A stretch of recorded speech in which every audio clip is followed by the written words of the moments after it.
I mean, I think communism has a lot of going for it, seriously. But I think that if you know nothing about communism whatsoever, if you're completely clueless of it and didn't even know what the word meant, just the fact that they're going around saying it's so bad probably means it's good. I'm originally from Britain.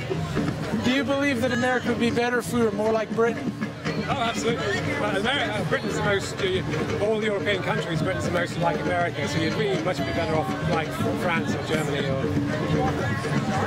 Let me ask you this. First step towards it, then yeah. Now, if you were in France over the past few weeks, would you be joining in the rah-rah riots? Oh, yeah, that'd be great.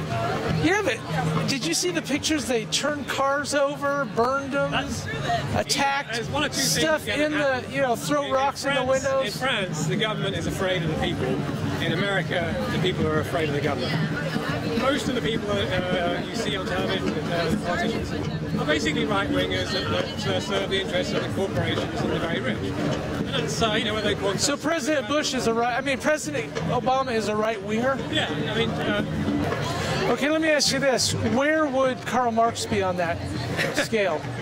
I don't know much about Karl Marx. How about Lenin? Not John Lennon, Vladimir Lenin. Or Leo Trotsky, or Mao Zedong. Obviously, the various things they believe are probably to the left, yeah. To the left. So they would be the left of Britain. Yeah, absolutely, yeah. I mean, let's say that we progressed past what we've done today, and then we had riots similar with the head of France, which would involve the cars and the burning. Would you support that kind of thing? You said you would participate in it if it was in France. Yes.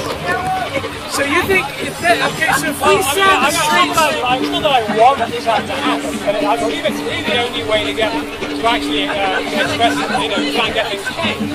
So if we saw in the streets in America today of the big cities, the cars burning, the clogging up of this and the stopping of that, in your opinion, that would be good for America, is what you're saying?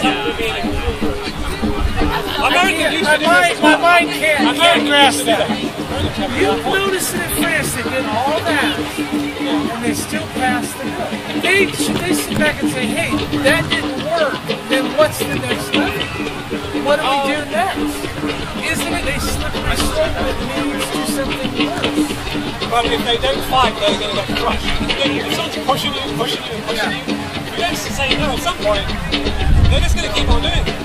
And that's just the way it works. Isn't it true that if you go down that slippery slope, it turns into literally civil war?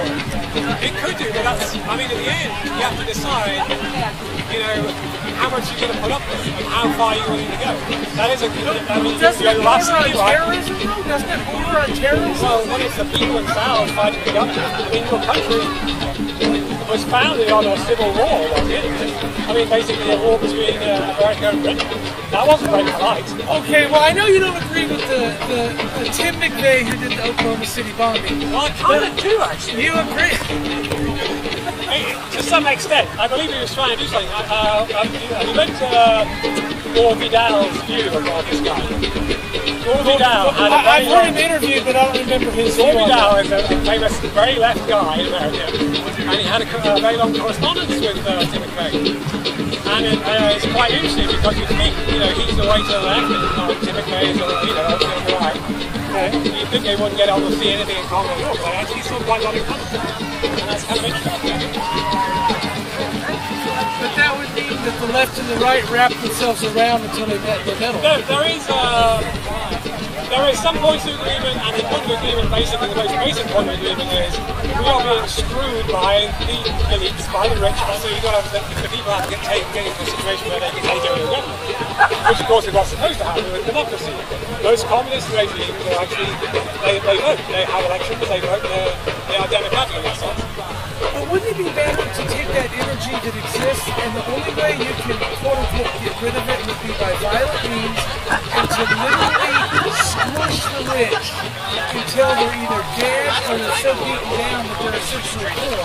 Well, that's kind of an unpleasant way about going about it. I mean, if that's really what's necessary, then sure. Okay, but okay, this. I mean, you got to remember, violence is being used right now. You've got people in Iraq, like millions of people have died in Iraq because of the way the system is currently at the moment. You can't get away from violence. Violence is a situation we have right now. Not in America. Okay. Here's the deal.